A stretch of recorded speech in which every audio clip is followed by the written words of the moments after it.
दोस्तों आज हम बात करेंगे महाभारत की ऐसी घटना के बारे में जो हमें उस समय की एडवांस टेक्नोलॉजी और उस समय के लोगों के बारे में सोचने के लिए मजबूर कर देती है।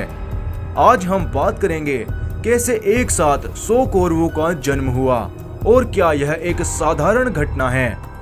गौर से देखा जाए तो यह बिल्कुल भी साधारण घटना नहीं है, क्योंकि आज हम दुनिया में देखते हैं कि किसी महिला ने एक साथ 2 बच्चे जन्म दिए या किसी ने 3 बच्चे जन्म दिए। वर्ल्ड रिकॉर्ड रखने वाली नाइदा सुलेमान ने भी अभी तक 8 बच्चे एक साथ जन्म दिए हैं और रूस की एक महिला ने पूरे जीवन में 69 बच्चों को जन्म देकर वर्ल्ड रिकॉर्ड बनाया है, जिसको देखकर पूरा मेडिकल साइंस हैरान में है। तो अब आपके मन में यह सवाल उठ रहा होगा कि धृतराष्ट्र और उसकी पत्नी गांधारी के 100 संतानें कैसे उत्पन्न हुई। तो जानते हैं पूरी कहानी। वीडियो को लास्ट तक जरूर देखें और पसंद आए तो वीडियो को लाइक करें। हम सब जानते हैं कि धृतराष्ट्र जन्म से अंधा था, लेकिन गांधारी अपनी इच्छा से अपने नेत्रों पर पट्टी बांधकर रखती थी। धृतराष्ट्र चाहता था कि उसके भाइयों से पहले उसके एक पुत्र हो जाए, क्योंकि नई पीढ़ी का सबसे बड़ा पुत्र ही आगे चलकर राजा बनेगा। इसलिए वह गांधारी से इस विषय पर बात करता है और गांधारी गर्भवती हो जाती है। महीने गुजरते गए, 9 महीने गुजर गए और देखते ही देखते 10 महीने हो गए, लेकिन अभी तक कुछ नहीं हुआ। 11 महीने गुजर जाने के बाद भी कुछ नहीं हुआ। अब गांधारी पूर्ण रूप से हताश और परेशान हो गई थी। उसे समझ नहीं आ रहा था यह क्या हो रहा है। उसने पेट पर मुक्के मारे, लेकिन उसे कुछ नहीं हुआ। आखिर में वह परेशान होकर अपने नौकर को एक छड़ी से पेट पर प्रहार करने के लिए बोलती है और उसका गर्भपात हो जाता है और मांस का एक काला सा लोथड़ा बाहर आता है। सभी उसे देखकर डर जाते हैं, क्योंकि यह इंसानी मांस नहीं लग रहा था, यह कोई बुरी और अशुभ चीज लग रही थी। अचानक पूरा हस्तिनापुर शहर डरावनी आवाजों से आतंकित हो उठा। सियार बोलने लगे, जंगली जानवर सड़क पर आ गए, दिन में ही चमगादड़ उड़ने लगे। ये शुभ संकेत नहीं थे और इसका मतलब था कि कुछ ना कुछ बुरा होने वाला है।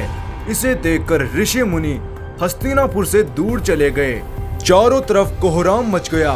फिर गांधारी ने महर्षि वेद व्यास जी को बुलाया। एक बार जब महर्षि व्यास एक लंबी यात्रा से लौटे थे, तो गांधारी ने उनके जख्मी पैरों पर मरहम लगाई थी और उनकी बहुत सेवा की थी।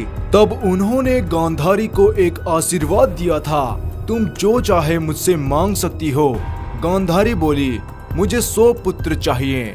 अब गर्भपात होने के बाद गांधारी ने व्यास को बुलाया और उनसे कहा, यह क्या है?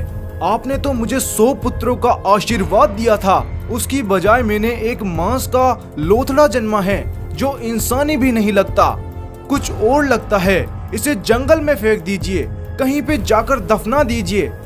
व्यास बोले, आज तक मेरी कोई बात गलत नहीं निकली है, न ही अब होगी। वह जैसा भी है, मांस का वही लोथड़ा लेकर आओ। वह उसे तहखाने में लेकर गए और मिट्टी के 100 घड़े लिए। तिल्ली का तेल और तमाम तरह की जड़ी बूटियों को लाने के लिए कहा गया।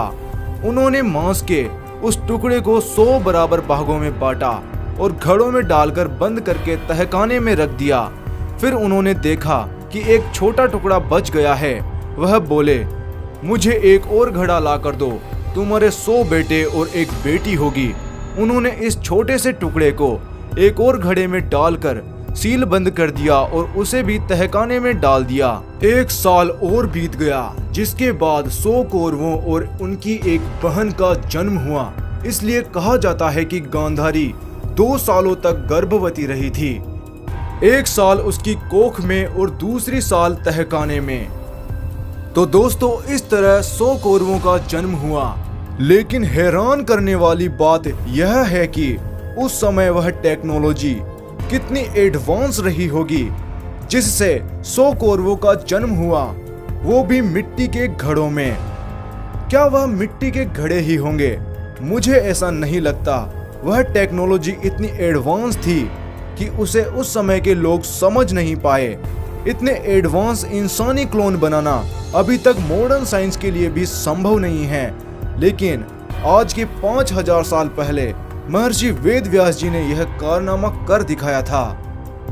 दोस्तों, आपकी क्या राय है इसके बारे में हमें कमेंट बॉक्स में जरूर बताएं। और वीडियो पसंद आया तो यार वीडियो को लाइक करें, अपने दोस्तों के साथ शेयर करें और चैनल को सब्सक्राइब करके बेल आइकन दबाना ना भूलें ताकि ऐसे ही इंटरेस्टिंग वीडियोस आपको मिलते रहें।